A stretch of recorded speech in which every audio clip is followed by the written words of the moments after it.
اللهم صل على محمد وآل محمد. أعوذ بالله من الشيطان اللعين الرجيم. بسم الله الرحمن الرحيم.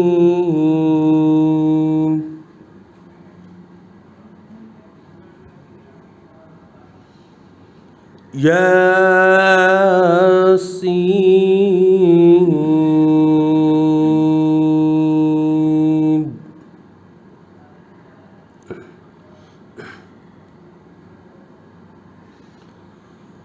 والقرآن الحكيم.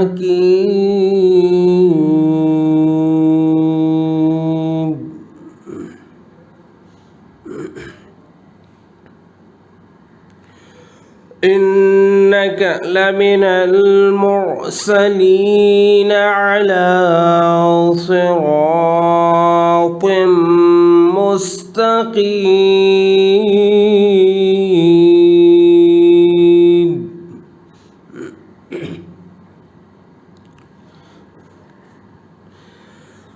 تنزيل العزيز الرحيم لتنذر قوما ما أنذر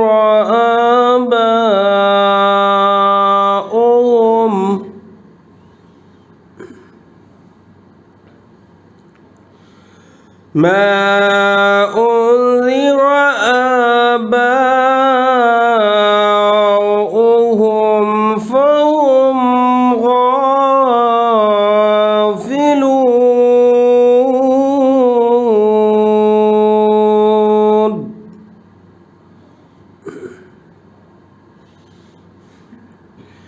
لقد حق القول على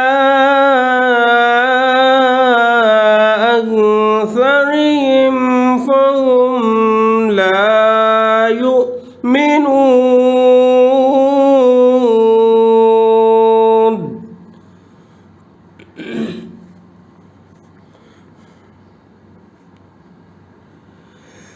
إنا جعلناه في أعناقهم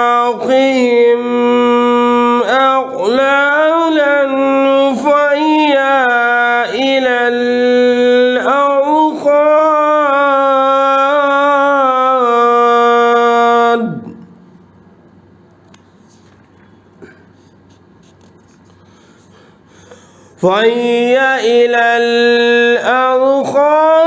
فهم مقمحون.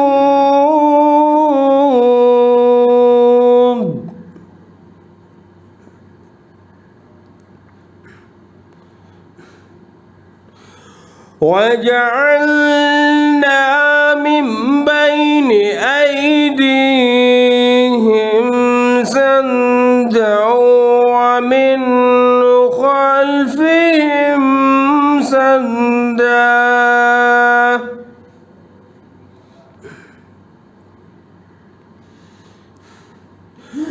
ومن خلفهم سدا فأغشيناهم فهم لا يبصرون.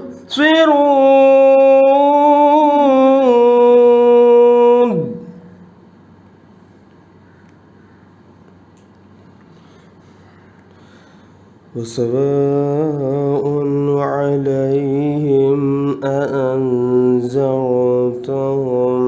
أم لم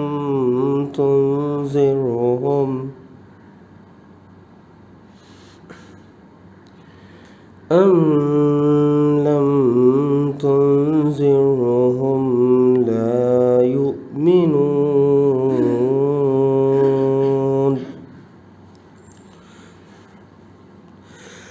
إنما تنذر من اتبع الذكر وخشي الرحمن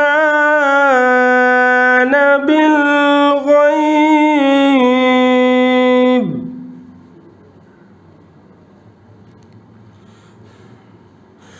فبشره بمغفرة وأجر كريم.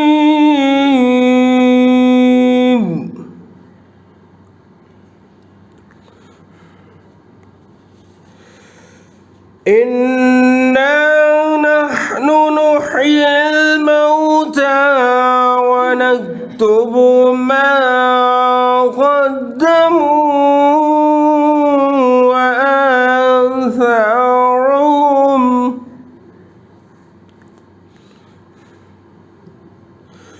وكل شيء أحصيناه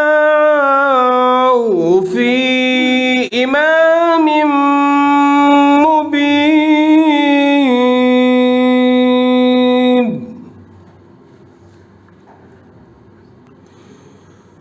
وكل شيء أحصيناه في إمام مبين.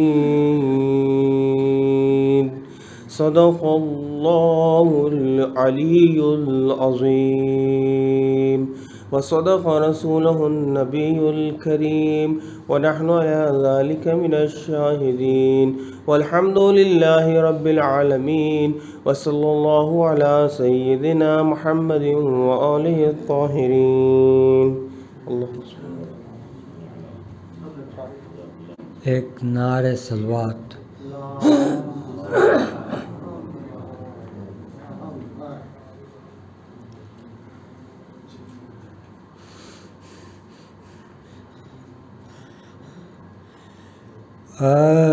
اکبر ہوئے شہید جہاں میں خبر گئی سیدانیوں میں حشر کا سامان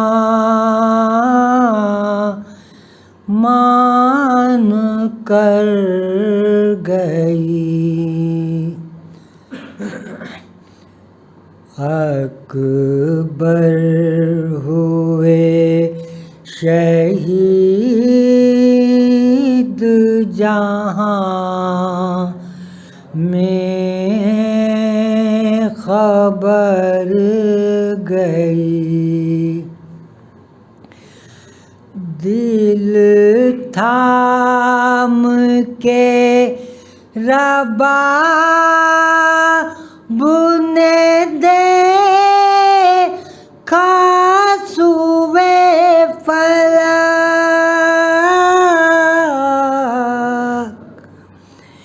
بے چین یوں شہادت بے شیر کر گئی. برچی کی نوک سینے اکبر کے ساتھ ساتھ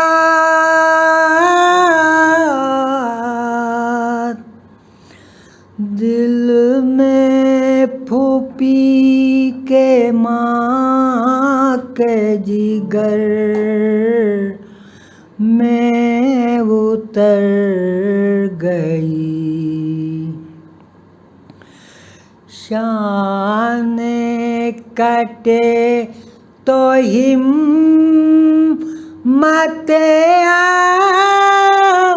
عباس تھی وہی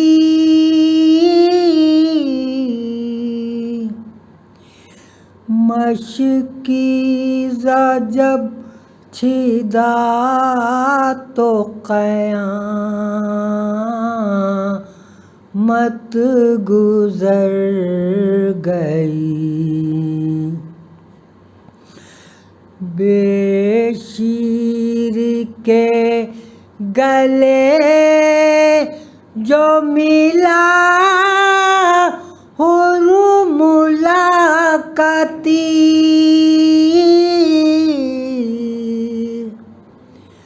ہوٹوں پہ ایک موج تبسم بکھر گئی ایک حشر کربلا میں ہوا ایک شام میں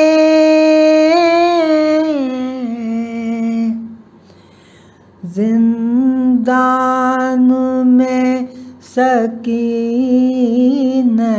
معصوم مر گئی آل نبی کو دیکھ کے بلوے میں بیریدا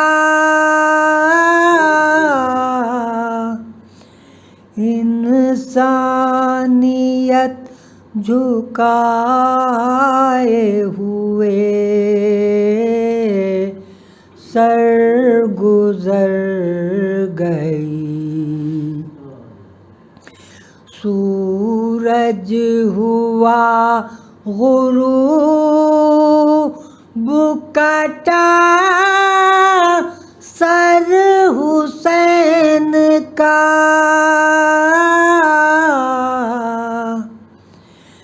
زینب کے فرق پاک سے چادر اتر گئی دربار میں یزید کے زینب برہنہ سر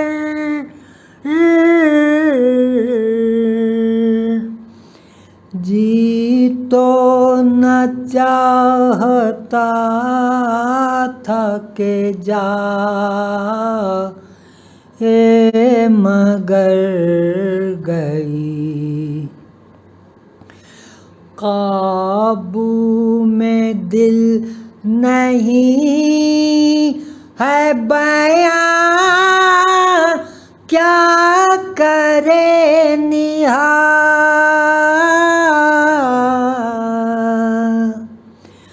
قاسم کی لاش پر جو قیامت گزر گئی اکبر ہوئے شہید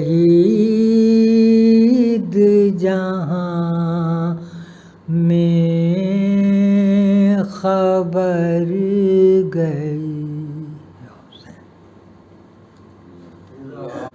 فاتحہ بسم اللہ الرحمن الرحیم الحمد للہ رب العالمین الرحمن الرحیم مالک یوم الدین ایاک نعبد وایاک نستعین اهدنا الصراط المستقیم صراط الذین انعمت علیہم غیر المغضوب علیہم ولا الضالین اعوذ باللہ السمیع العلیم من الشیطان الرجیم بسم اللہ الرحمن الرحیم الحمد للہ رب العالمین والصلاة والسلام علی اشرف الانبیاء والمرسلین خاتم النبیین رحمۃ للعالمین ابی القاسم محمد وآلہ الطیبین الطاہرین المعصومین المظلومین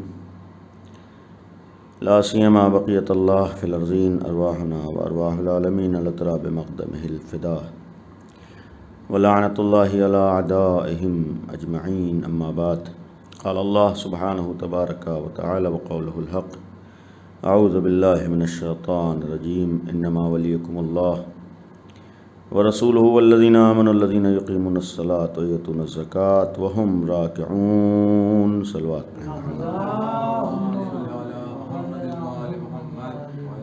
اللہم لعن اول ظالم ظلم حق محمد وآل محمد وآخر تابع له على ذلك.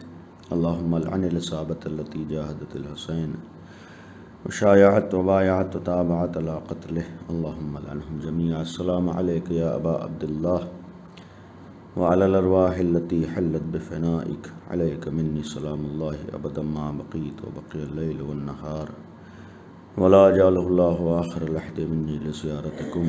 السلام على الحسين وعلى علي بن الحسين وعلى اولاد الحسين وعلى اصحاب الحسين. صلوات پڑھیں محمد و آل محمد.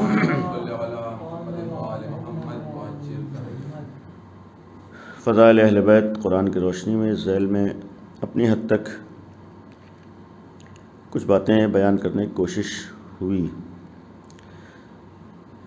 سورہ مبارکہ مائدہ اس کی 55ویں آیت آئے ولایت کو آپ کے سامنے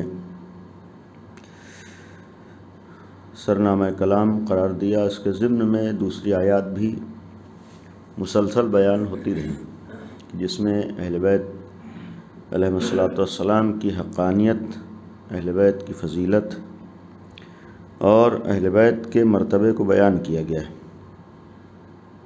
کل بات جہاں تک پہنچی تھی کہ بعض آیات کی روشنی میں اہل بیت کی عصمت بھی ثابت ہے اور صریحی طور پر آیات ان کے معصوم ہونے کا اعلان کر رہی ہیں، اور اسی لیے ہمارے اوپر لازم ہے کہ ہم اہل بیت کی عصمت کے قائل ہوں.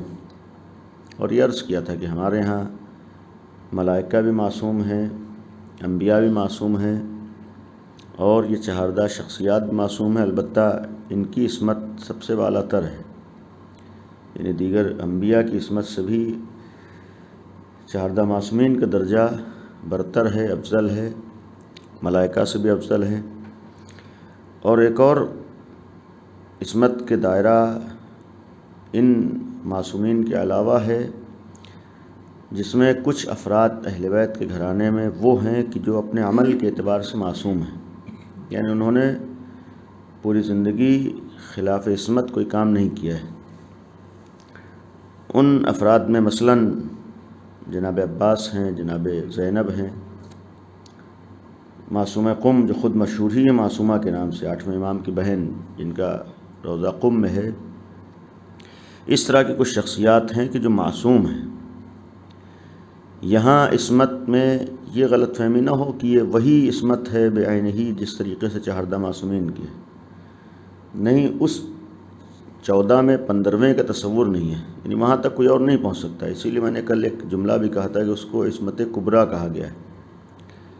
اس گھرانے میں بقیہ افراد کی جو عصمت ہے وہ عصمت صغریٰ ہے، یعنی یہاں پر یہ ہے کہ انہوں نے اپنے کو محفوظ رکھا ہے، اپنے کو بچایا ہے، جس کو ہمارے ہاں محفوظ عن الخطا سے بھی تعبیر کیا گیا ہے.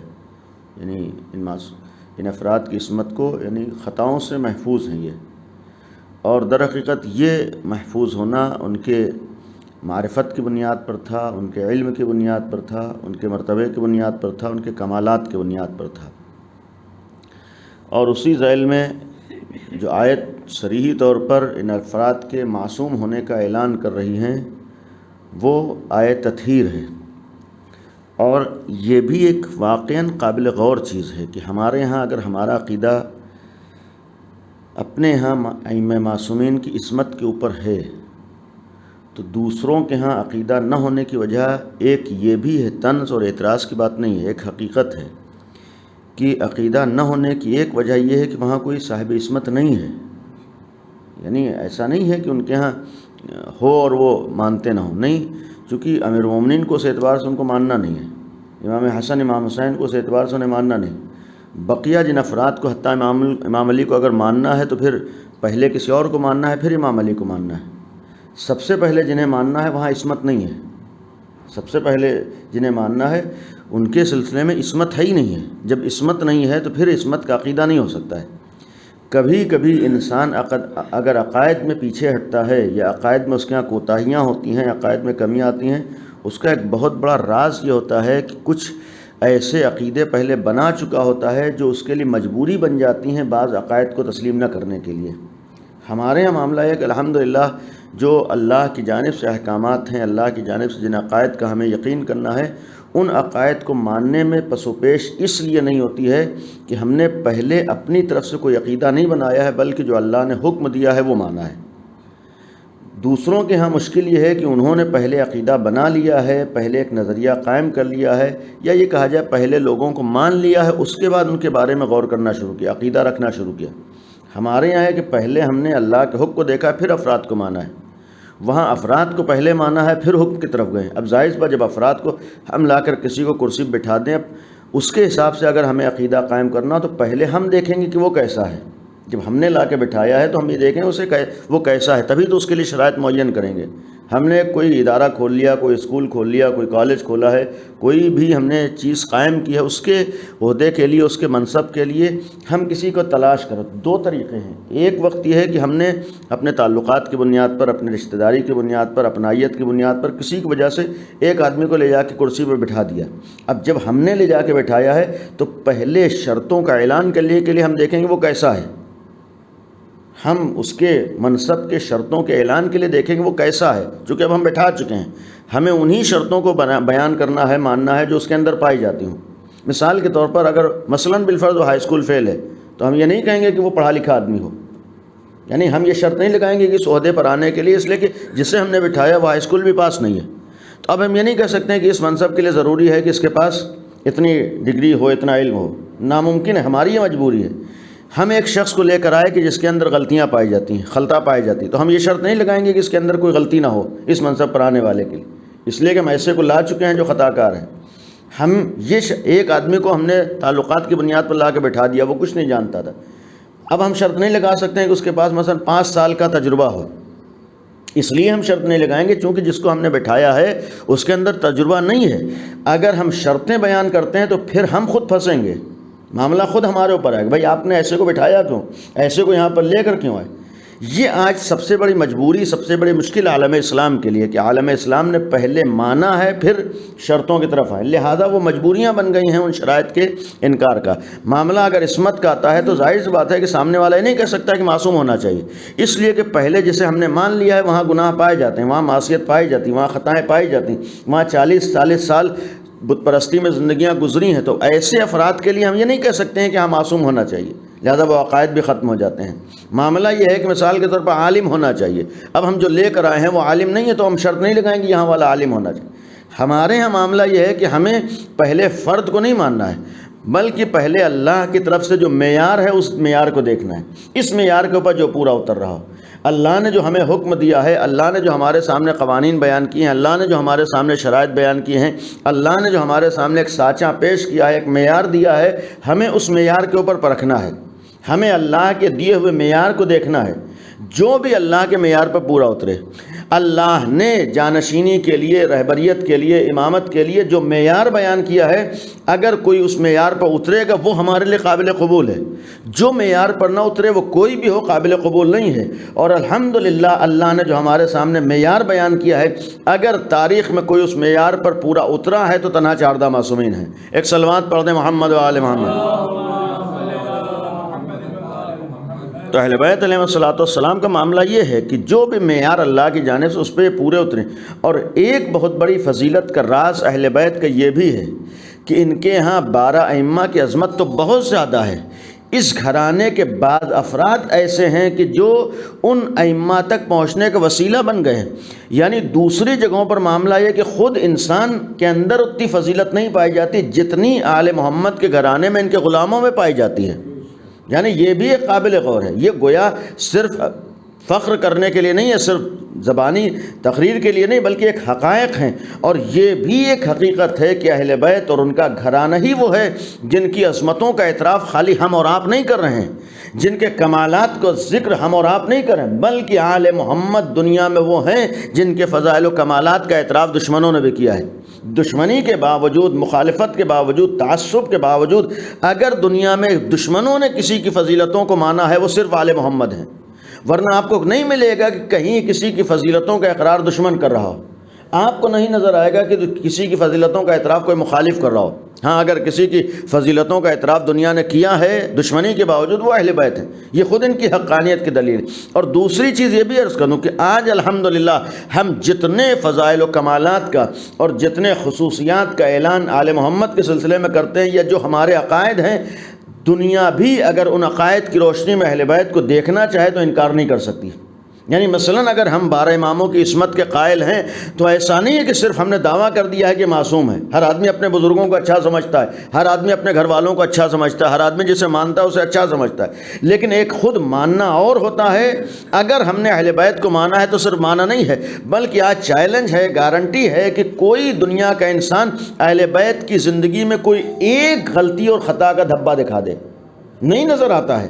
یعنی ایسا نہیں کہ صرف ہم قائل ہیں، نہیں، دنیا بھی اعتراف کرتی ہے کہ ان کے اندر یہ کمالات ہیں۔ تو معاملہ یہ تھا کہ اہل بیت کے معصوم ہونے کا جو صریحی اعلان ہے وہ سب سے پہلا ایک آیت تطہیر ہے، اور یہ آیت تطہیر بھی ایسی آیت ہے کہ جس کے شان نزول کے سلسلے میں کثرت سے علماء اہل سنت نے بھی نقل کیا ہے کہ اس سے مراد پیغمبر ہیں، ان کی آل ہیں۔ البتہ اس میں ایک پہلو صرف یہ تھا جس کی جانب اشارہ کیا تھا کہ اس میں ازواج بھی شامل ہیں۔ اس کے لیے میں نے عرض کیا کہ اولاً صرف دعویٰ ہے، دلیل نہیں ہے، یعنی صرف دعویٰ ہے، دلیل نہیں، اور اس دعوے کی ایک وجہ صرف یہ ہے کہ چونکہ لفظ اہل بیت آیا ہے لہٰذا اس لیے عالم اسلام کا زور ہے کہ اس میں ازواج شامل ہیں۔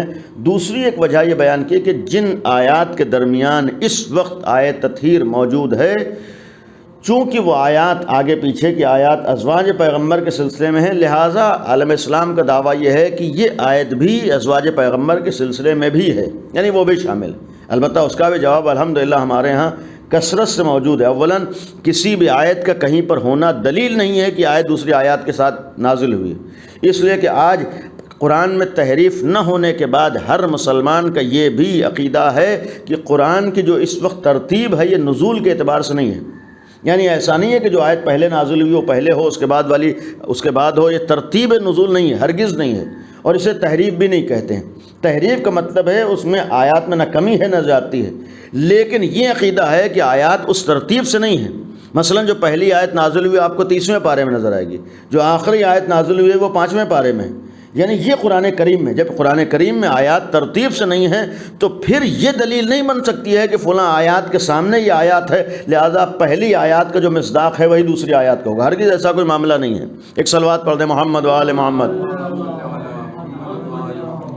تو ایک چیز ہے یہ خود آیت تطہیر ہے جو معصوم ہونے کو بیان کرے، ان کی عصمت کو بیان کرے، یعنی جو افراد اس میں شامل ہیں، اور پھر تفاسیر میں ہے، پیغمبر کی روایات میں ہے کہ پیغمبر نے فرمایا ہے کہ یہ پنجتن ہیں، یعنی پیغمبر خود ہیں، صدیقہ طاہرہ ہیں، امیر المومنین ہیں، امام حسن، امام حسین۔ اس سلسلے میں نے ایک روایت بھی کل عرض کی تھی کہ پیغمبر کے لیے 9 مہینے تک ملتا ہے کہ اس آیت کے نازل ہونے کے بعد در صدیقہ طاہرہ پر آتے تھے اور اس آیت کی تلاوت کرتے تھے۔ نماز کے وقت پیغمبر اکرم آ کر اس آیہ کریمہ کی تلاوت کرتے تھے۔ یہ آیہ کریمہ 9 مہینے مسلسل پیغمبر نے در امیر المومنین پر آ کر، در صدیقہ طاہرہ پر آ کر تلاوت کی ہے۔ اس کا ایک مطلب تھا دنیا کو پیغام دینا تھا کہ اس آیت کا مصداق صرف یہی گھرانہ ہے، ان افراد کے لیے نازل ہوئی ہے۔ تو اس سے مراد ایک طرف یہ، دوسری طرف میں نے ایک اور آیت عرض کی تھی، آیہ اطاعت اولی الامر، یہ خود ان کے معصوم ہونے کو بیان کری۔ اطیعوا اللہ، اطاعت کرو اللہ کی، ورسولہ، اللہ کے رسول کی اطاعت کرو، واولی الامر منکم، اور اولی الامر کی اطاعت کرو۔ اس بحث میں نہیں جانا ہے کہ یہاں پر اولی الامر سے مراد کون ہیں۔ روایات میں، تفاسیر میں، قرآن کی دوسری آیات سے اگر تائید ہوتی ہے، ثابت ہوتا ہے کہ اس اولی الامر سے مراد بھی صرف آل محمد ہے، یعنی اس عظمت کے حامل صرف اہل بیت ہے۔ مقصد یہ ہے کہ یہ عصمت اگر ثابت ہے تو ان مثلا وہی آیہ تطہیر سے بھی ثابت ہے، آیہ اولی الامر سے۔ تیسری آیت جس سے ان کا معصوم ہونا ثابت ہے وہ ہے آیہ صادقین، یا ایھا الذین آمنوا اتقوا اللہ وکونوا مع الصادقین، سچوں کے ساتھ ہو جاؤ۔ اور پھر اللہ اگر کسی کی صداقت کی گواہی دے گا اور اللہ کسی کو صادق کہے گا، ایسے کو صادق کہے گا جس کی زندگی میں غلطیاں نہ ہوں، خطا نہ ہو۔ انسان گویا صداقت کا معیار خالی زبانی سچ بولنے سے نہیں ہے۔ اللہ کی نگاہ میں صداقت کا مطلب یہ ہے کہ اس کے ایمان میں بھی صداقت ہے، اس کے عقیدے میں بھی صداقت ہے، اس کے ظاہر میں بھی صداقت ہے، اس کے باطن میں بھی صداقت ہے۔ جہاں مکمل طور پر ہر اعتبار سے صداقت پائی جائے اسی کو معصوم کہیں گے۔ یعنی اس درجے پر پہنچا ہوا انسان. تو یہ ایک گھرانہ ایسا ہے جن کے یہاں عصمت ہے.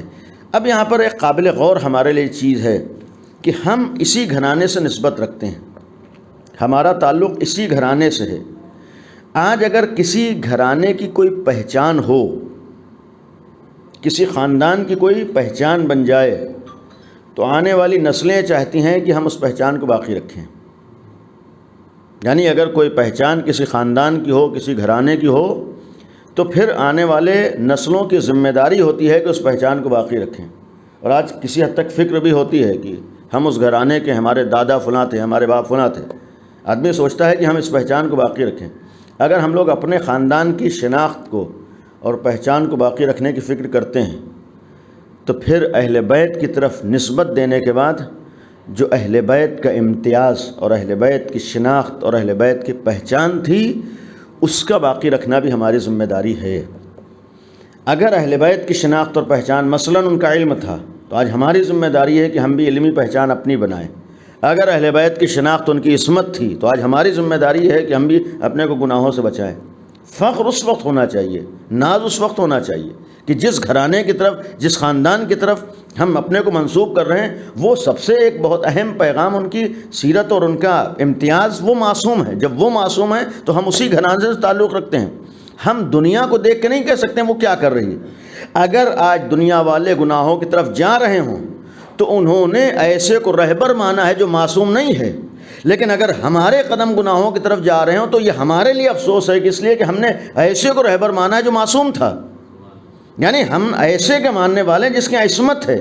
لہٰذا ہمیں حق نہیں ہے دوسروں کے اوپر انگلی اٹھانے کا، دوسروں سے توقع رکھنے کی ہمیں حق نہیں ہے، دوسروں سے تمنا رکھنے کی ہمیں حق نہیں ہے کہ وہ کیوں نہیں گناہ سے بچتا ہے، وہ کیوں نہیں غلطیوں سے اپنے کو محفوظ رکھتا ہے، وہ اپنے کو کیوں برائیوں سے محفوظ نہیں رکھتا ہے. نہیں، اس کی لیے یہ حق نہیں ہے کہ ہم اعتراض کریں، اس لیے کہ اس کا رہبر معصوم نہیں تھا. ہمارا رہبر معصوم ہے. یعنی جو توقع ہم کو اپنے سے ہونا چاہیے وہ دوسروں سے نہ ہونا چاہیے، اپنے افراد سے ہونا چاہیے. علی کے والے معمولی بات نہیں ہے امام علی کا. اور اس لیے اکثر ہمارے ہاں ایک جملہ کہے کہ ہم بچنا چاہتے ہیں، وہ یہ ہوتا ہے کہ وہ تو امام تھے، انہوں نے ایسا کر لیا، ہم کیسے کر سکتے ہیں. ایک سب سے بڑا ہمارے نظر میں اپنے کو بچانے کے لیے یا گناہوں سے محفوظ نہ رکھنے کا ایک راستہ یہ ہوتا ہے، برائیوں سے نہ بچانے کا اپنا ایک راستہ ہم لوگ یہ تلاش کرتے ہیں. یہ کہہ دیتے ہیں وہ تو امام تھے لہٰذا انہوں نے یہ کر لیا ہے، ہم تو امام نہیں ہیں. یقیناً ہم امام نہیں ہیں، تو تصور بھی نہیں ہو سکتا کہ ہم وہاں تک پہنچ جائیں. یہاں یہ کہا بھی نہیں جا رہا ہے کہ ہم وہاں پہنچ جائیں. معاملہ یہ ہے کہ انہوں نے جو چاہا ہے وہ ہمیں کرنا ہے. یعنی معاملہ یہاں صرف یہ ہے کہ ہمیں امام نہیں بننے کے لیے کہا جا رہا، ہمیں یہ کہا جا رہا ہے کہ جیسا امام چاہتے ہیں وہ ہمیں کرنا ہے. سوال یہ ہے کہ اگر ہم امام علی کے ماننے والے ہیں، کیا امام علی یہ گوارا کریں گے کہ ہمارے قدم گناہوں کی طرف جا رہے ہوں؟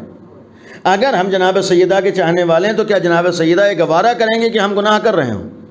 اگر ہم امام زمانہ کے ماننے والے ہیں تو کیا امام زمانہ گوارا کریں گے کہ ہمارے قدم برائیوں کی طرف جا رہے ہوں؟ نہیں گوارا کریں گے. ان کو ہم سے توقع کیا ہے؟ کیا وہ ہم سے نہیں چاہتے ہیں کہ ہماری کوئی نماز نہ چھوٹے؟ کیا وہ ہم سے نہیں چاہتے ہیں کہ ہمارا کوئی روزہ نہ چھوٹے؟ کیا وہ ہم سے نہیں چاہتے ہیں کہ ہماری زبان پہ جھوٹ نہ؟ یقیناً وہ چاہتے ہیں. جب وہ چاہتے ہیں تو عمل کرنے کا ایک مفہوم یہ بھی ہے کہ ان کی تمنا پر پورا اترنا ہے. جو انہوں نے چاہا ہے وہ ہمیں کرنا ہے. یعنی ہم یہ کہہ کے بچ نہیں سکتے ہیں کہ وہ تو امام تھے لہذا انہوں نے یہ کیا ہم نہیں کریں گے. نہیں، جس حد تک ہم کر سکتے ہیں اس حد تک تو کرنا ہماری ذمہ داری ہے. ہم سے وہ توقع ہی نہیں ہے جو اہل بیت سے تھی، ہم سے وہ چاہا ہی نہیں گیا ہے جو اہل بیت سے چاہا گیا ہے. اہل بیت کا مرتبہ دنیا میں حتیٰ لا یقاس بنا احد، امام نے خود فرما دیا ہے کہ اہل بیت کا قیاس تو کسی پر ہو ہی نہیں سکتا ہے. ان کا مقابلہ دنیا کے کسی انسان سے نہیں ہو سکتا ہے. ہم سے نہیں کہا گیا تم وہ بن جاؤ، بلکہ ہم سے وہ کہا گیا ہے جو وہ چاہتے ہیں ویسے بن جاؤ. کیا کم از کم اتنا تو نہیں بن سکتے جتنا اہل بیت نے؟ یقیناً بن سکتے ہیں. شرط ہے کہ ہم اہل بیت کو اس طریقے سے پہچانتے ہوں. اور یہ بھی ایک اہل بیت کے گھرانے کا امتیاز ہے، جنہوں نے ہم سے اگر کچھ چاہا ہے تو صرف چاہا نہیں ہے، بلکہ اہل بیت کے بجائے یہ کہیں کہ خداوند عالم کا ایک احسان یہ ہے کہ اس نے اگر کسی چیز کا ہم سے مطالبہ کیا ہے تو پھر خالی مطالبہ نہیں کیا ہے، بلکہ اس نے نمونہ بھی دکھا دیا ہے کیسے کیا جاتا ہے، کیسے راستہ چلا جاتا ہے. یہ خود اہل بیت کا ایک اللہ کا ایک احسان و کرم ہے. اور اسی لیے ہمارے سامنے اگر حکم ہے تو پھر نمونے بھی موجود ہیں، آئیڈیل بھی موجود ہیں. اور یہ کہنے کا حق ہے کہ نمونے اور آئیڈیل صرف ان کے نہیں ہے جنہیں امامت ملی ہے، انہیں نہیں ہے، ان کے ہی نہیں ہے جنہیں ولایت ملی، وہ تو نمونہ ہیں ہمارے لیے۔ اہل بیت کے گھرانے میں وہ بھی نمونے ہیں جنہیں عصمت اور امامت اور ولایت نہیں ملی ہے، لیکن انہوں نے مولائی بن کے ہمیں پیغام دیا ہے کہ ہمیں امامت نہیں ملی تھی، لیکن ہم نے امام کو ایسے مانا ہے کہ آج امام کے لیے ہم باعث ناز ہیں۔ ان میں سے جناب عباس کی ذات گرامی ہے، یعنی اگر امیر المومنین امام ہے تو جناب عباس ہمیں پیغام دے رہے ہیں کہ واقعاً اگر محبت علی ہے، واقعاً معرفت اہل بیت ہے، تو پھر انسان کہاں سے کہاں پہنچ سکتا ہے، کہاں تک جا سکتا ہے۔ اور اسی لیے جناب عباس کی ذات گرامی ایک پہلو سے یہ بھی قابل غور ہے۔ آج کا دن چونکہ جناب عباس سے منسوب ہے، جناب عباس کی عظمت، جناب عباس کی فضیلت، حتیٰ آج یہ یقین رکھیے کہ جب تک ہم جناب عباس کو نہ پہچان لیں امام حسین کو نہیں پہچان پائیں گے۔ ہم جناب عباس کو نہ پہچان لیں امام علی کو نہیں پہچان پائیں گے بلا تشبیہ۔ جس طریقے سے جب تک اہل بیت کو نہ پہچان لیں اللہ کی معرفت کا حق نہیں ادا کر سکتے ہیں۔ ہم ان کو آئیں، ان کے در پر ان کو پہچانیں تاکہ ہمیں حقیقی طور پر معلوم ہو جائے اللہ کیا ہے، یعنی ایک راستہ ہے۔ اسی طریقے سے ہم جناب عباس کو پہچانیں، جناب عباس کی عظمت کے بارے میں غور کریں، تب معلوم ہوگا کہ امام حسین کون ہیں، تب پتہ چلے گا کہ آل محمد کون ہیں۔ ورنہ زبان سے امیر المومنین کی فضیلت کا اقرار کر دینا یہ بہت آسان ہے، لیکن امام علی کون ہیں؟ آج ہم لوگ امام حسین کا تذکرہ کر رہے ہیں، امام حسین کا مسلسل ذکر ہے، لیکن امام حسین کون ہیں یہ دیکھنے کے لیے، پہچاننے کے جناب عباس کو دیکھنا پڑے گا۔ جناب عباس جنہیں اللہ نے کوئی عہدہ اور منصب نہیں دیا ہے، لیکن انہوں نے امام حسین کو مان کر آج دنیا کے سامنے چیلنج کیا ہے کہ ہم اگر حسین کے ماننے والے ہیں تو اپنے کو ایسا بنایا ہے کہ انہیں آقا کے لیے ہم ذریعہ معرفت ہو گئے ہیں۔ اسے کہتے ہیں محبت، اسے کہتے ہیں چاہت، اسے کہتے ہیں اپنائیت۔ یعنی آسان بات نہیں ہے کہ آج جناب عباس ہمارے لیے امام حسین تک پہنچنے کا ذریعہ بن جائیں، آج جناب عباس ہمارے لیے امام حسین تک پہنچنے کا واسطہ بن جائیں۔ ایسی عظمت اور کیوں نہ ہو، چونکہ امیر المومنین نے تمنا کی تھی، امام علی کی تمنا کا نام جناب عباس ہے، اور وہ امام علی تمنا کر رہے ہیں کہ جنہوں نے کبھی کسی اور چیز کی تمنا نہیں کی ہے۔ یعنی آپ تاریخ میں کہیں نہیں دیکھیں گے کہ امام علی کو کسی چیز کی تمنا رہی ہو، اس لیے کہ تمنا وہ کرے گا کہ جس کے پاس کچھ نہ ہو، جو ہر چیز کا مالک ہو، اللہ نے جسے مالک بنا دیا وہ تمنا نہیں کرے گا۔ دنیا کی کسی چیز کو تمنا نہیں کریں گے، اس لیے کہ دنیا کو ٹھوکر مار چکے ہیں۔ جو دنیا کو طلاق دے چکا ہے، دنیا کو ٹھوکر مار چکا ہے، وہ دنیا کی کسی چیز کی تمنا نہیں رکھتا ہے۔ امام علی کو کسی چیز کی تمنا نہیں تھی، ہاں اگر تمنا کا اظہار کیا ہے تو یہی اظہار کیا ہے کہ ہمارا عباس جیسا ایک بیٹا ہو، اور جناب عباس اسی لیے تمنائے امام علی ہیں۔ یہ بہت بڑی فضیلت ہے۔ کسی نے جب تمنا کی ہے کہ مولا آپ کے تو حسن حسین جیسے بیٹے ہیں، اللہ نے اتنے عظیم اولادیں عطا کر دیں، پھر بھی آپ اولاد چاہ رہے ہیں، یعنی انسان سوچے کہ انسان کے پاس اولاد نہ ہو پھر اولاد کی تمنا کرے۔ جس کو اللہ امام حسن امام حسین جیسی اولادیں دے چکا ہو، اس کے بعد جناب عباس کی تمنا کر رہے ہیں، تو ایک جملہ ملتا ہے کہ امام امیر المومنین نے فرمایا تھا کہ حسن حسین تو رسول کے بیٹے ہیں، میں اپنا بیٹا چاہتا ہوں۔ ایک یہ بھی ہے، یعنی یہ خود ایک فضیلت کی دلیل ہے۔ امام حسن امام حسین بیٹے ہیں امیر المومنین، لیکن رسول انہیں اپنا بیٹا کہتے تھے۔ قرآن میں آیت ہے کہ رسول کے بیٹے ہیں، یعنی امیر المومنین کے ذریعے سے پیغمبر اکرم، وہ ایک عظمت اپنی جگہ پر ہے۔ جناب عباس کے لیے یہ جملہ بہت بڑی دلیل ہے۔ خود مولا کائنات فرما رہے ہیں میں اپنا بیٹا چاہتا۔ اب یہاں پر ایک چیز میں نے بعض جگہوں پر عرض کی ہے، ناظرین کے لیے بھی اور سامعین کے لیے بھی قابل غور ہے۔ امام علی تمنا کر رہے ہیں اور اپنے بھائی جناب عقیل سے کہا تھا کہ عقیل میری شادی کسی ایسی جگہ کرا دو کہ جس سے اس طرح کی اولاد سامنے آئے جو کربلا میں حسین کے کام آ سکے، یعنی واقعاً حسینی ہو۔ یعنی ایک یہ تمنا امام علی کر رہے ہیں اور اپنے بھائی سے بات کہہ رہے ہیں کہ ایسی اولاد میں چاہتا ہوں۔ آپ انصاف سے بتائیے، امام علی نے جو تمنا کی ہے جناب عقیل سے کہا، جناب عقیل کے لیے ہے کہ عرب کے خاندانوں کو جانتے تھے، نسب شناس تھے، یعنی انہیں معلوم تھا کون خاندان کیسا ہے، کس خاندان کی خصوصیات کیا ہیں، کس خاندان کے صفات کیا ہیں۔ لیکن ایک سوال یہ ہے کہ جو امام علی جناب عقیل سے کہہ رہا، جناب عقیل کے پاس یہ علم ہے کہ اب وہ علم امام علی کے پاس نہیں تھا، یعنی جو چیز جناب عقیل جانتے تھے کیا امام علی نہیں جانتے تھے؟ یعنی اگر نسب کے بارے میں جناب عقیل کو معلوم تھا تو کیا امام علی کو نہیں معلوم تھا؟ نہیں، ہمارا عقیدہ تو یہ ہے کہ جناب علی، امام علی جناب عقیل سے زیادہ جانتے تھے، یعنی جتنا علم جناب عقیل کو تھا اس سے زیادہ امام علی کو علم تھا۔ اور پچھلی نسلوں کے بارے میں اگر یہ دیکھنا ہو کہ امام علی کو کتنا علم تھا، ایک روایت یہ بھی ہے، آپ سنتے رہتے ہیں کہ جس وقت مولائے کائنات جنگ میں تلوار چلاتے تھے تو تلوار چلاتے وقت سامنے والے کی آنے والی 70 نسلوں کو دیکھ لیتے تھے، یعنی وہ اللہ نے وہ علم عطا کیا تھا، اللہ نے وہ کمال عطا کیا تھا، اللہ نے وہ صلاحیت عطا کی تھی کہ سامنے انسان کھڑا ہے، امام علی یہ دیکھ رہے ہیں اللہ کے دیے ہوئے علم سے کہ آنے والی 70 نسلوں میں کیسے افراد آنے والے ہیں۔ تو جس کی نگاہ آنے والی 70 نسلوں کو دیکھ رہی ہو، کیا اسے نہیں معلوم ہے کہ اس کی گزشتہ نسلیں کیسی ہیں، یہ کس خاندان کا ہے، یہ کس قبیلے کا ہے؟ یعنی یہ یقین کرنا پڑے گا کہ امام علی جانتے تھے، یقیناً امیر المومنین کو علم تھا۔ تو سوال یہ ہے کہ جب امام علی کو علم تھا تو امام علی نے جناب عقیل سے کیوں کہا؟ یعنی جب امام علی خود جانتے ہیں کہ کون خاندان کیسا ہے تو پھر جناب عقیل سے کیوں کہہ رہے ہیں کہ میری شادی کسی ایسی جگہ کرا دو؟ یہ شاید امام علی کے کہنے کا ایک مقصد یہ بھی ہو کہ اگر امام علی اپنے علم پر عمل کر کے کسی ایسے خاندان میں شادی کر لیں تو پھر جو پیغام علی دینا چاہتے ہیں وہ پیغام لوگوں تک کیسے پہنچے گا؟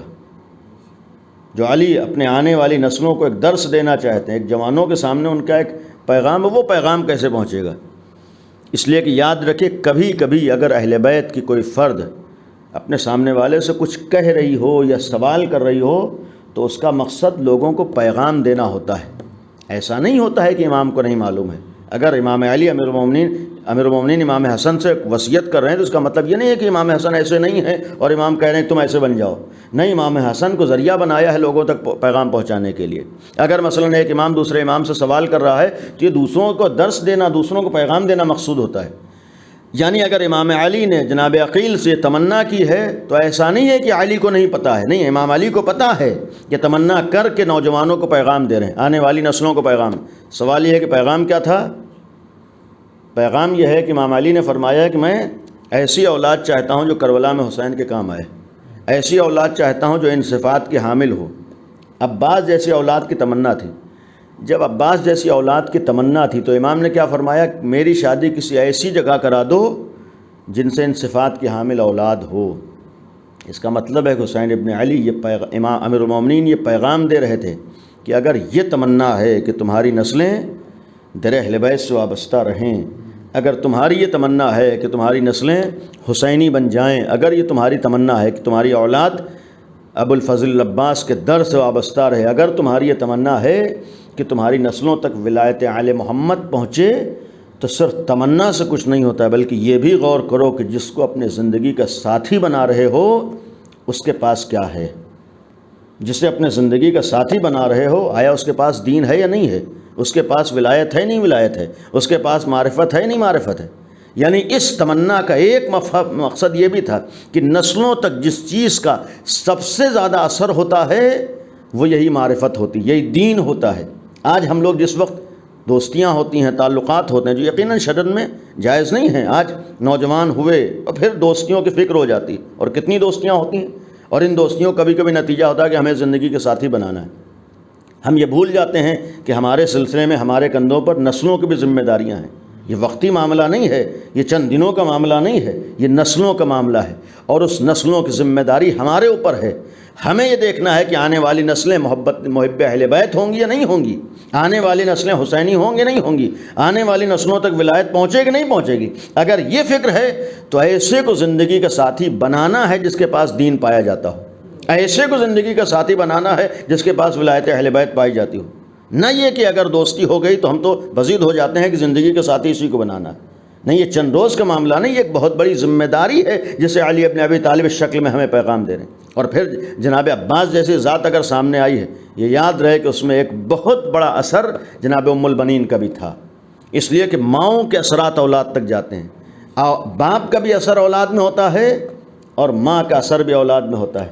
اور یہ یقین رہے کہ دولت کا اثر اولاد میں نہیں ہوتا ہے۔ ضروری نہیں ہے کہ باپ دولت مند ہو بیٹا بھی دولت مند ہو جائے، ضروری نہیں ہے کہ ماں پیسے والی ہو تو اولاد بھی پیسے والا ہو جائے، ضروری نہیں ہے کہ کسی کے پاس منصب اور اقتدار ماں باپ کے پاس ہو بیٹے تک پہنچ جائے، نہیں ہو سکتا ہے، یعنی یہ گویا گارنٹی نہیں، یہ ضروری نہیں ہے۔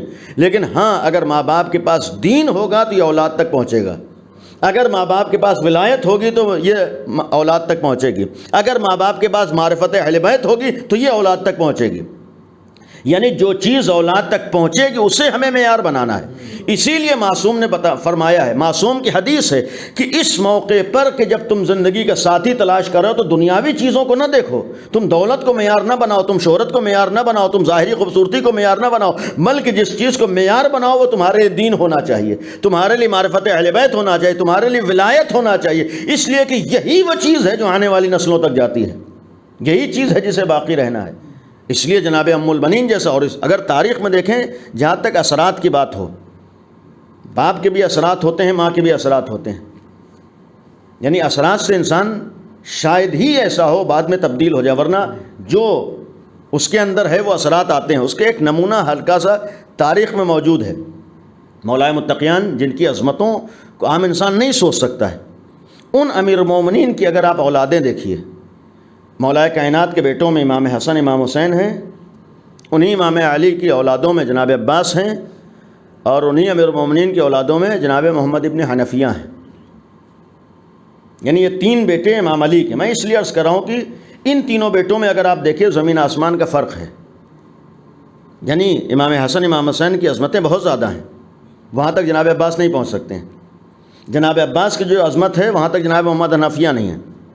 یعنی باپ ایک ہے لیکن اولاد میں فرق ہے، یعنی باپ ایک ہی ہے لیکن اولاد میں فرق ہے۔ ایک طرف امام حسن امام حسین ہیں، ایک طرف جناب عباس ہیں، ایک طرف جناب محمد ابن حنفیہ ہیں۔ فرق اس بنیاد پر ہے، فرق اس بنیاد پر باپ تو ایک ہی ہے لیکن ماؤں کے اثرات بے اولاد تک آئے ہیں۔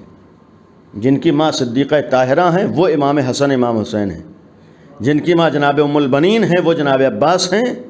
اور محمد ابن حنفیہ کے لیے جنگ صفین میں امیر المومنین نے ایک جملہ فرمایا تھا، جس وقت میدان جنگ میں محمد ابن حنفیہ امام علی کے بیٹے ہیں، آگے بڑھ رہے ہیں، آگے بڑھتے بڑھتے خالی رک گئے تھے، یعنی میدان جنگ میں آگے بڑھتے بڑھتے ایک دفعہ ان کے قدم ٹھہر گئے ہیں، خالی رکے ہیں، پیچھے نہیں آئے ہیں۔ امام علی دیکھ رہے ہیں، آگے بڑھتے بڑھتے ایک دفعہ ٹھہرے ہیں، تو مولا کائنات نے اس وقت ایک جملہ فرمایا تھا، محمد یہ جو میدان جنگ میں تمہارے قدم ٹھہرے ہیں یہ تم نے اپنی ماں سے اثر لیا ہے۔ یعنی اس وقت امام علی نے فرمایا اثرات ظاہر ہوتے ہیں، یہ گویا آپ تمنا کر کے بتا رہے ہیں کہ اثرات ہے۔ اور دوسری چیز جو جناب عباس کی زندگی میں ہے، وہ عرض کیا تھا کہ اپنے کو اپنے اختیار سے برائیوں سے بچایا ہے، یعنی مجبور نہیں تھے، لیکن در حقیقت ہمیں یہ پیغام دیا تھا کہ واقعاً اگر کوئی مولائی ہوتا ہے تو اس کی زندگی میں گناہ نہیں پائے جاتے ہیں۔ اس کے لیے نمونہ جناب عباس ہیں۔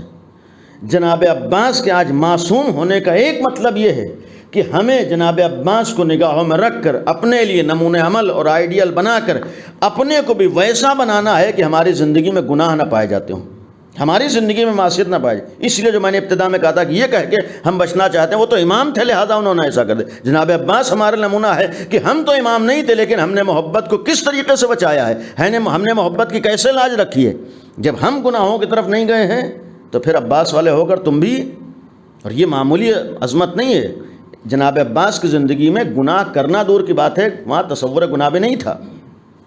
ایک فضیلت یہ بھی عصمت کی ہے، معصوم ہیں، گناہوں سے بچایا ہے۔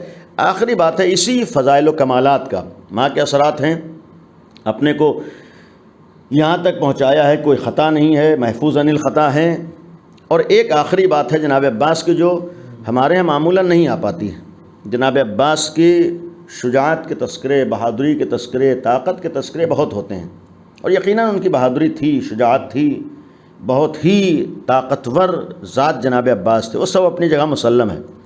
لیکن ایک بہت بڑی فضیلت جناب عباس کی زندگی میں تھی جو سبب بھی بنی ہے جناب عباس کی عظمت کا۔ وہ فضیلت یہ ہے کہ اہل بیت کے گھرانے میں جناب عباس بہت بڑے عالم بھی تھے، یعنی جناب عباس اہل بیت کے گھرانے میں بہت بڑے عالم کا نام ہے۔ ہمارے مجلسوں میں یہ پہلو نہیں بیان ہو پاتا ہے، طاقت کے تذکرے ہوتے ہیں، شجاعت کے تذکرے ہوتے ہیں، بہادری، وہ سب اپنی جگہ مسلم ہے، لیکن یہ بھی یقین ہے کہ جناب عباس بہت بڑے عالم بھی تھے، اور ان کے علم کا مقابلہ کسی سے نہیں ہو سکتا ہے۔ آج فقیہ اہل بیت اگر کسی کو کہنے کا حق ہے، سر فہرست وہ جناب عباس ہیں، اور کہنے کا مقصد ہے کہ جناب عباس اگر وہاں تک پہنچے ہیں تو جو چیزیں سبب بنی ہیں اتنی عظمتوں کا ان میں سے علم بھی ہے.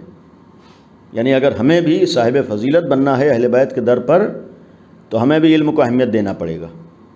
اگر ہم جناب عباس کو نمونہ عمل بناتے ہیں تو پھر جناب عباس کو نمونہ عمل بنانے کے لیے ہم کو جناب عباس کی سیرت پر عمل کرتے ہوئے علمی میدانوں میں بھی آگے بڑھنا ہوگا.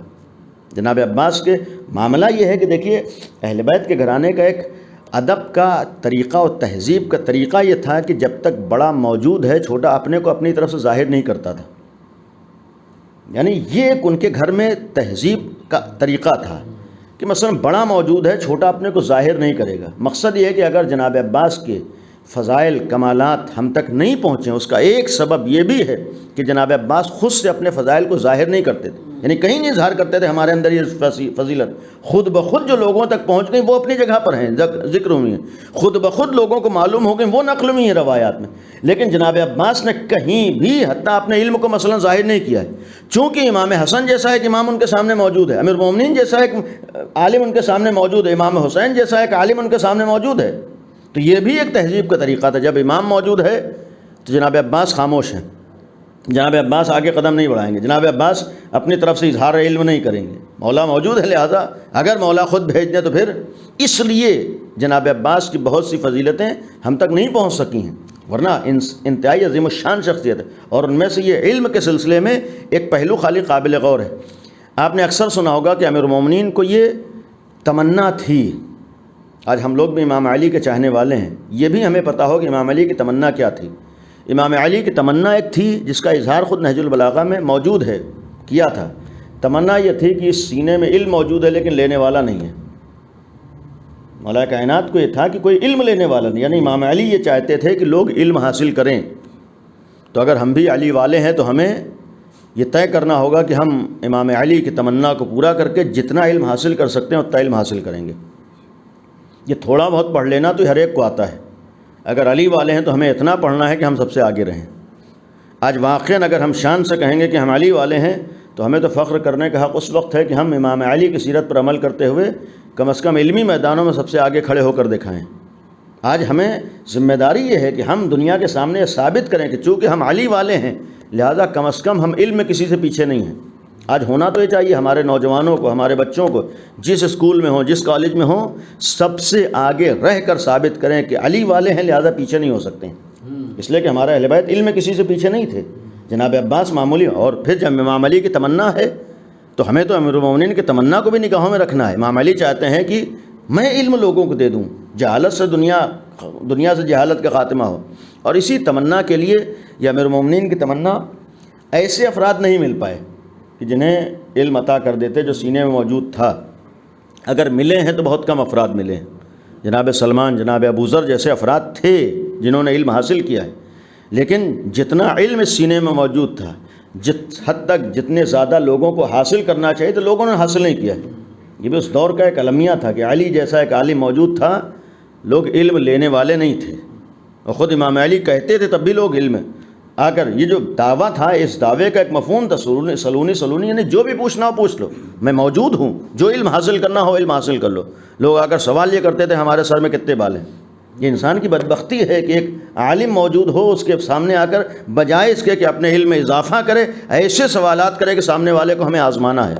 امام علی سے لوگ اگر آ کر سوال کرتے تھے, بہت سے لوگ اس لیے آ کے پوچھتے تھے کہ ہم آزمائیں کہ جنہوں نے دعویٰ کیا ہے صحیح ہے نہیں صحیح ہے.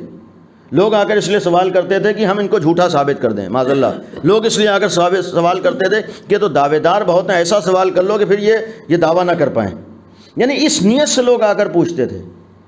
علی جیسا ایک عالم موجود ہو, دعویٰ کر رہا ہے جو بھی علم لینا ہو لے لو, لیکن اس دور میں لوگ موجود نہیں تھے سیکھنے والے. اور امیر المومنین کو اس چیز کا احساس تھا, اظہار فرماتے تھے. حتیٰ یہاں تک ہے کہ صحرا میں جا کر کنویں میں منہ ڈال کر شکوہ کرتے تھے, اظہار کرتے تھے, جو علم تھا اسے بیان کرتے تھے. اس لیے کہ افراد کی ضرورت ہے لینے والے. اور یہاں درمیان میں ایک جملہ اس کو, جیسا امیر المومنین کے زمانے میں تھا, امام علی جیسا ایک عالم موجود تھا, لوگ آ کر سوال کس لیے کرتے تھے کہ انہیں نیچا دکھا دیں. سوال اس لیے کرتے تھے کہ ان کے دعوے کو جھوٹا ثابت کر دیں. سوال اس لیے کرتے تھے کہ اپنے علم کو جتائیں. یہ سارے مقاصد ہوتے. آج بھی دیکھیں بعض جگہوں پر جہاں علم حاصل کرنا چاہیے بہت سے لوگ بجائے علم حاصل کرنے کے لیے سامنے والے کو آزمانے کی کوشش کرتے ہیں، اس لیے آ کر پوچھتے ہیں کہ یہ پتہ لگائیں کتنے پانی میں ہیں، اس لیے آ کر سوال کرتے ہیں کہ یہ جتا دیں کہ بھائی ہم جانتے ہیں آپ نہیں جانتے ہیں، یہ جتا دیں کہ ہمارے پاس علم ہے آپ کے پاس، یعنی یہ سارے مقاصد ہیں۔ امام علی کیا تمنا کر سلونی یعنی جو نہیں جانتے ہو وہ پوچھنا تمہاری ذمہ داری، تم علم حاصل کرو، علمی میدانوں میں آگے بڑھو، اور پھر علمی میدانوں میں آگے بڑھنے کے سوالات کے ذریعے سے آگے بڑھو گے، دین کو تم حاصل کرو، مذہب کو حاصل کرو معلومات کے ذریعے سے۔ یہ امام علی کی ایک تمنا تھی۔ ختم کر رہا ہوں کہ جب امیر المومنین کی تمنا تھی اور جب یہ چاہتے ہوں کوئی مل جائے جسے میں علم عطا کر دوں، تو اللہ نے جب جناب عباس جیسا بیٹا دیا ہوگا، ایسی باصلاحیت ذات عطا کی ہوگی، تو پھر امام علی نے اپنی تمنا کو کیسے پورا کیا ہوگا۔ آج باپ تھوڑا بہت پڑھ جاتا ہے، وہ چاہتا ہے ہم اپنی اولاد کو پڑھا دیں۔ آج تھوڑا بہت علم کے بعد انسان کی تمنا ہوتی ہے ہم اپنے اولاد کو باصلاحیت بنا دیں، عالم بنا دیں۔ امام علی جیسا عالم ہو اور اس کی تمنا ہو کوئی مجھے مل جائے میں اسے علم عطا کر دوں، اور اللہ نے جب جناب عباس جیسا بیٹا دیا ہوگا تو امام علی نے اپنی تمنا کو کیسے پورا کیا ہوگا۔ اسی سے ہم جناب عباس کے علم کا اندازہ لگائیں۔ جب علی خود چاہ رہے ہیں کوئی مل جائے میں اسے علم عطا کر دوں، اور اللہ عباس جیسا ایک باصلاحیت ایک بامعرفت اولاد دے رہا ہے، تو امام علی کیسے اپنی تمنا کو پورا کریں گے۔ اسی لیے روایت کا ایک جملہ ہے اور بعض جگہوں پر خود امیر المومنین سے منسوب ہے، فرمایا تھا کہ عباس کو قد زق العلم زقا، اس طریقے سے علم بھرایا گیا ہے جس طریقے سے پرندہ اپنے بچے کو دانہ بھراتا ہے۔ یہ خود امام امیر المومنین سے منسوب بھی ہے اور جناب عباس کے لیے ہے، اس طریقے سے علم بھرایا جیسے پرندہ اپنے بچے کو دانہ بھراتا ہے۔ اس کا ایک مفہوم یہ ہے کہ ہم اس سے اندازہ لگائیں جناب عباس کو علم دینے والے امام علی ہیں، عطا کرنے والے مولا کائنات ہیں، بہت بڑے عالم ہیں، اور یہی علم سبب بنا تھا، معرفت سبب بنی تھی کہ امام علی کے در پر، امام حسین کے در پر آ کر اپنے کو غلام حسین ہمیشہ کہا ہے۔ یعنی یہ عظمتوں کی دلیل تھی کہ امام حسین کی معرفت ہے، جو اپنی نگاہ سے آقا حسین کی عظمتوں کو دیکھ رہا تھا، تو اتنا عظیم ہونے کے بعد بھی ہمیشہ یہ کہا کہ میں آقا کا غلام ہوں، اور اس غلامی پر ہمیشہ ناز کیا ہے۔ یہ ان کے اعتبار سے غلامی تھی، لیکن دنیا کے اعتبار سے آقائی ہے۔ یہی تو عظمت کی دلیل ہے کہ در اہل بیت پر، اور اس کا ایک نمونہ یہ بھی تاریخ کربلا میں بہت سے مصائب کے مرحلوں سے جناب عباس گزرے ہیں، لیکن تاریخ کربلا میں جناب عباس کے علم، عصمت، فضیلت اور مرتبے کا ایک اظہار اس طریقے سے ہوا ہے کہ تاریخ کربلا گواہ ہے کہ جناب عباس نے پوری زندگی کبھی جذبات پہ عمل نہیں کیا ہے، ورنہ ایک 32-33 سال کا نوجوان آسان نہیں ہوتا ہے اپنے جذبات پہ قابو رکھ لینا۔ آج عزائے امام حسین کا معاملہ ہے، ختم کر رہا ہوں۔ آج عزاداری سید الشہداء کی بات ہے، حالات ہمارے سامنے ہیں، سختیاں ہیں، دشواریاں ہیں، وبا ہے۔ ان مصیبتوں میں کبھی کبھی ایک نوجوان جذبات میں آتا ہے۔ ہمارے لیے آئیڈیل و نمونہ عمل جناب عباس ہیں۔ تاریخ کربلا گواہ ہے کبھی بھی جناب عباس نے ایک نوجوان ہو کر اپنے جذبات پہ عمل نہیں کیا ہے، بلکہ ہمیں پیغام دیا ہے کہ واقعی اگر حسینی بننا ہے تو تم کو اپنے جذبات پہ قابو رکھنا ہوگا اور قدم قدم پر اپنے امام کی مرضی کا خیال رکھنا ہوگا۔ اگر تم نے اپنے بصیرت کے ساتھ، شعور کے ساتھ، اپنے عقل کا استعمال کر کے قدم قدم پر امام کی مرضی کو نگاہوں میں رکھ کر قدم آگے بڑھایا، تب تو تم واقعی حسین والے ہو۔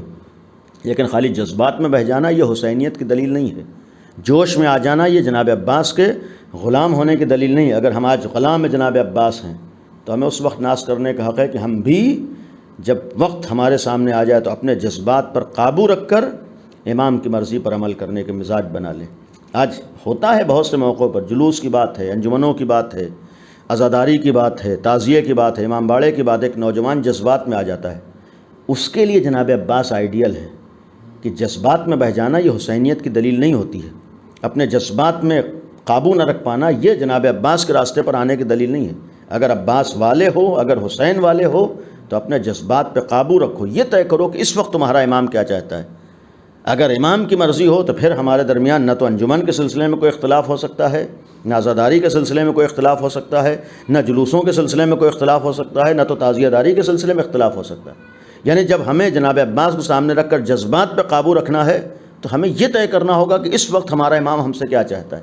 اس وقت ہمارا فریضہ کیا ہے، اس وقت ہماری ذمہ داری کیا ہے، یہ غازی عباس نے ہمیں درس دیا ہے۔ اور اس درس دینے کے لیے جو امتحانات دیے ہیں، اپنے کو روکا ہے، اور ایسے موقعوں پر روکا ہے کہ جس وقت کوئی اپنے کو روک نہیں سکتا تھا، اور یہی ایک درس تھا کہ اپنے کو روک لینا اگر واقعاً معرفت ہے تو آسان ہو جاتا ہے۔ اکثر ہمارے نوجوان کہتے ہیں کہ کیسے نہ بولتے دین کا معاملہ تھا، کیسے آگے نہ بڑھتے شریعت کی بات تھی، کیسے زبان نہ کھولتے ولایت کا معاملہ تھا۔ نہیں، یہ جناب عباس بتا رہے ہیں، یہ نہ دیکھو کہ تمہارا دین، تمہاری عقیدت، تمہارا جوش کیا کہتا ہے، بلکہ یہ دیکھو تمہارے امام کی مرضی کیا ہے۔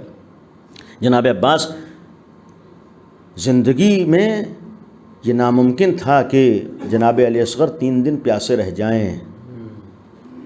جناب عباس کے زندہ ہونے کے ساتھ یہ تصور نہیں کیا جا سکتا ہے کہ جناب عباس کے زندہ ہونے کے ساتھ جناب سکینہ پیاسی تڑپتی رہیں۔ ہم ان دنوں میں عاشور سے نزدیک ہو رہے ہیں، تصور کیجئے کہ جناب عباس زندہ ہیں اور جناب سکینہ پیاس سے تڑپ رہی ہیں۔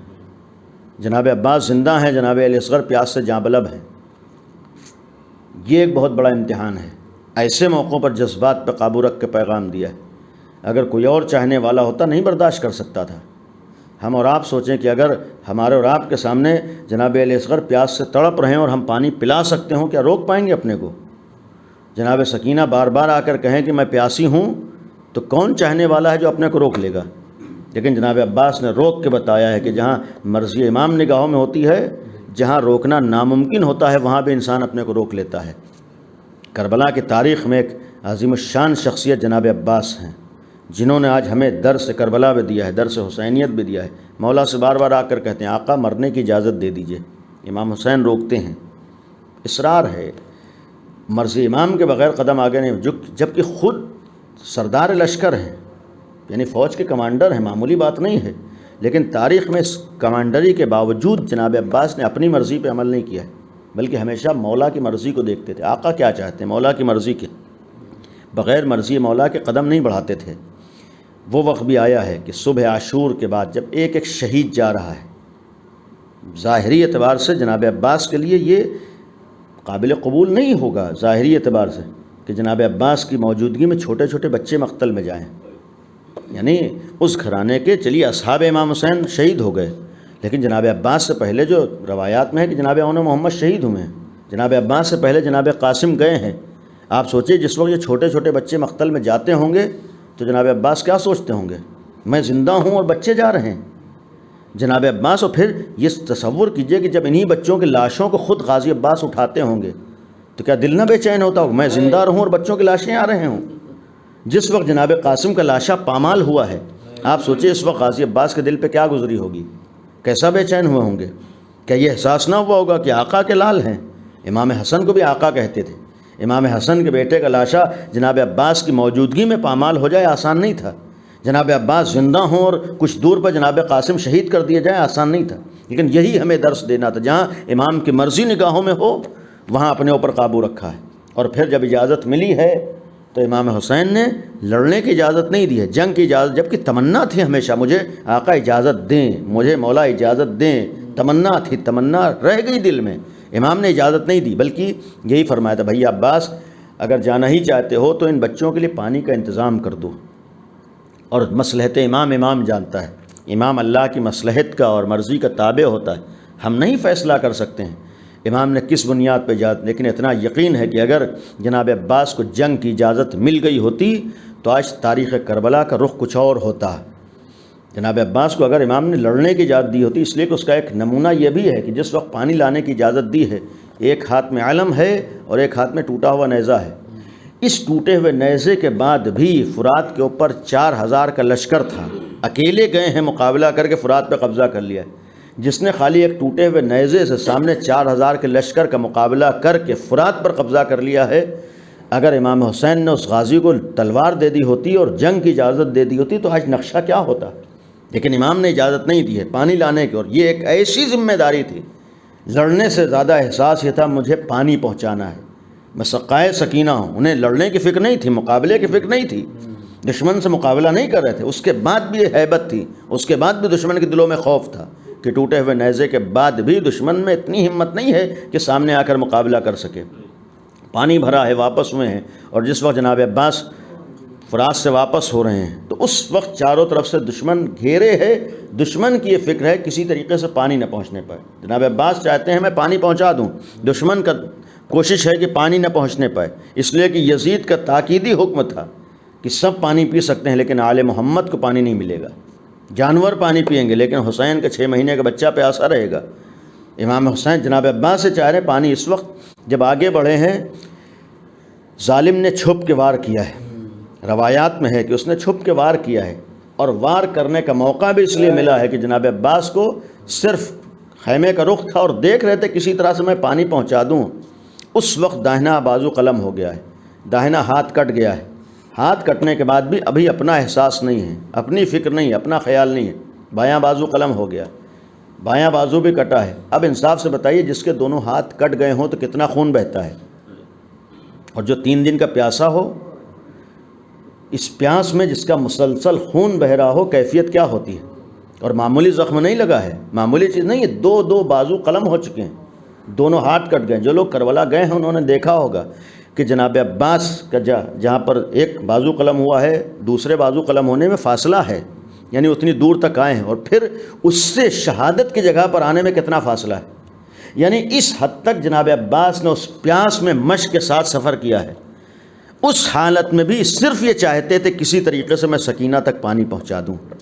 یہ صرف تمنا تھی کسی طریقے سے پانی جناب علی اصغر کے دہن تک پہنچ جائے. مولا نے مجھ سے پانی لانے کے لیے کہا، میں آقا پانی پہنچا دوں، جان جاتی ہے چلی جائے لیکن مولا تک پانی پہنچ. ابھی بھی قدم آگے بڑھ رہے ہیں. قیامت تو اس وقت آئی ہے کہ جب ایک تیر مشق جناب سکینہ پہ لگا ہے. ابھی تک تو آگے بڑھ رہے تھے، قدم آگے بڑھا رہے ہیں.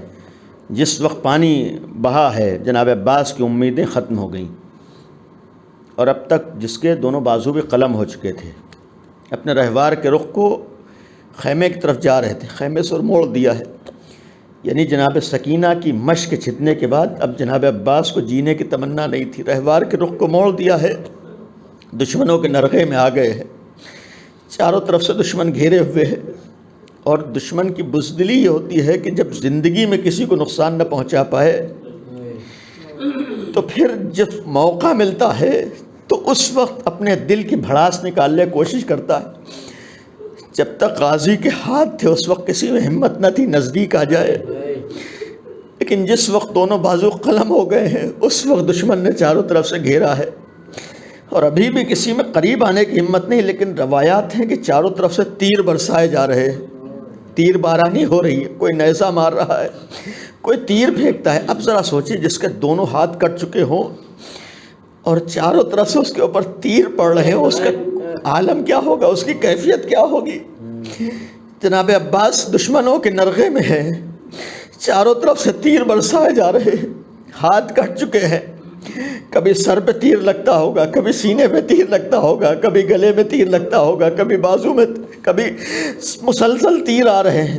جناب عباس اسی درمیان ہے کہ ایک تیر آ کر جناب عباس کی آنکھ میں لگ گیا.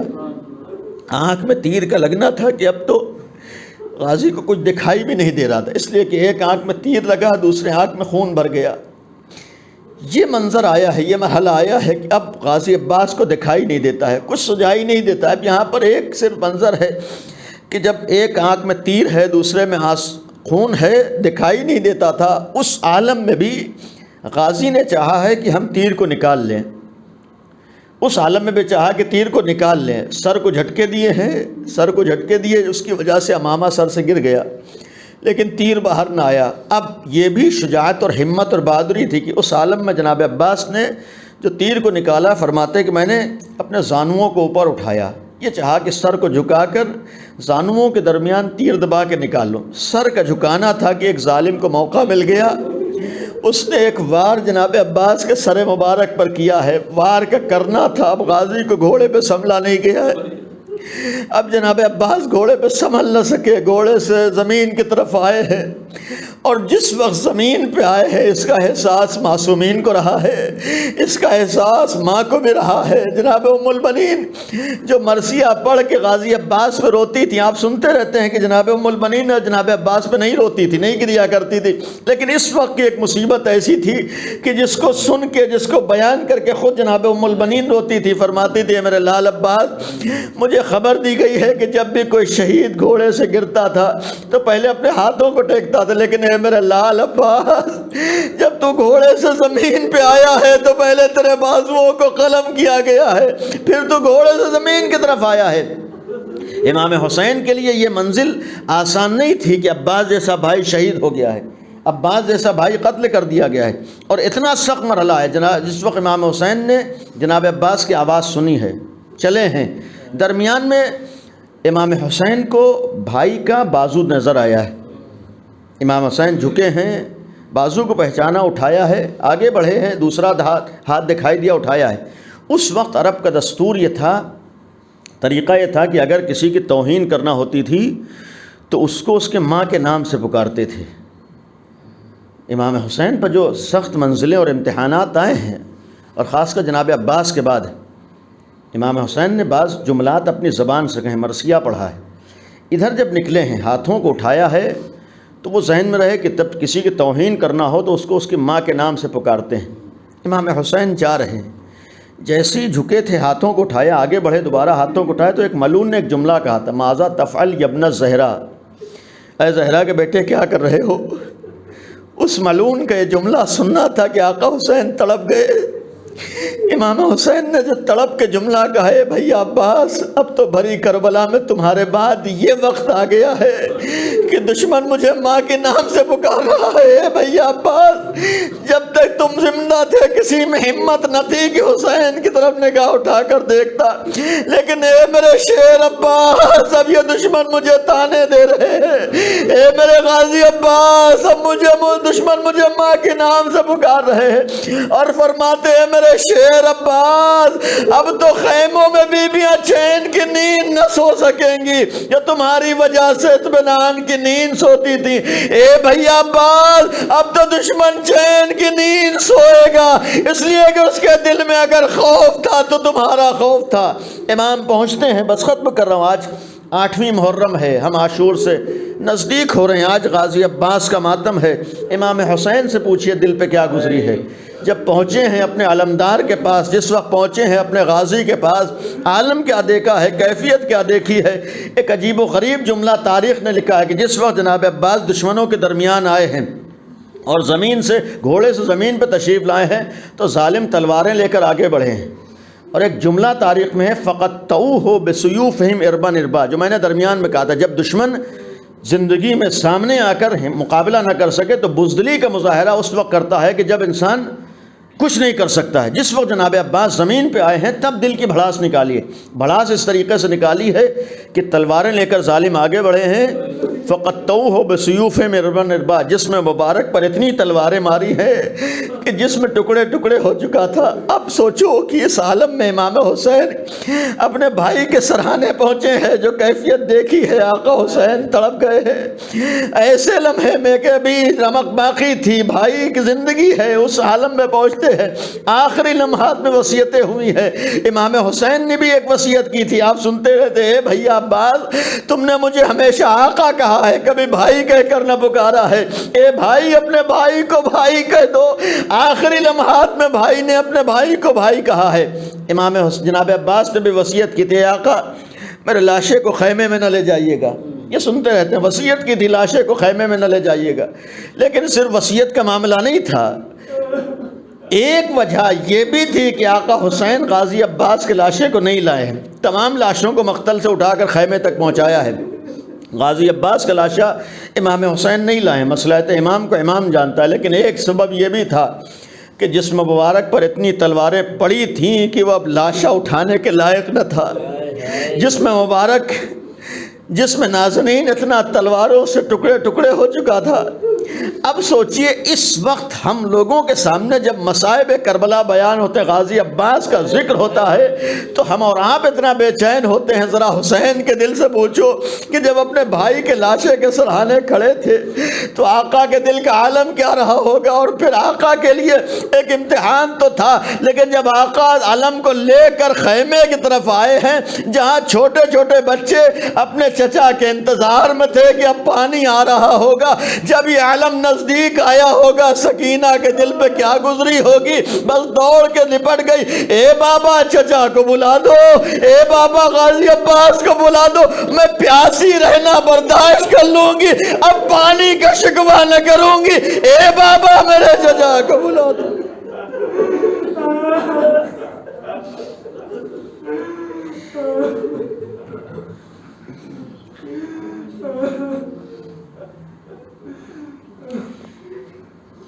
الا لعنت اللہ علی القوم الظالمین سيعلم الذين ظلموا أي منقلب ينقلبون۔ خدایا قبولیت دعا کا وقت ہے، معبود ہماری اس عزا کو قبول فرما۔ خدایا آل محمد کا واسطہ ہم سب کو عزا کا حق ادا کرنے کی توفیق عنایت فرما۔ خدایا امام کی نگاہوں میں ہم سب کو واقعی عزادار حسین بننے کی توفیق عنایت فرما۔ خدایا ہمارے امام کو ہم سے راضی اور خوشنود فرما۔ خدایا جو مومنین پریشان حال ہیں ان سب کی پریشانیوں کو دور فرما۔ خدایا جو بیمار و مریض ہیں ان سب کو شفائے کامل و عاجل عنایت فرما۔ معبود عصمت اہل بیت کا واسطہ ہے، آل محمد کا واسطہ ہے، دنیا سے اس وبا کا خاتمہ فرما۔ خدایا جن حالات سے ہم گزر رہے ہیں ان حالات میں بھی جس طریقے سے بھی عزائے حسین ممکن ہے، جو شرائط ہیں، جو حالات ہیں، جو پابندیاں ہیں، ان شرائط کے ساتھ ہم سب کو عزاداری کرنے کی توفیق عنایت فرما۔ خدایا عظمت اہل بیت کا واسطہ ہے، جو بیجا ہمارے سامنے رکاوٹیں ہیں، سختیاں ہیں، پابندیاں ہیں، اہل بیت کا واسطہ ہے، ان بیجا پابندیوں سختیوں کو ہم سے دور فرما۔ خدایا عظمت اہل بیت کا واسطہ ہے، آل محمد کا واسطہ ہے، امام زمانہ کے ظہور میں تعجیل فرما۔ ہم سب کو امام کے ناصروں میں شمار۔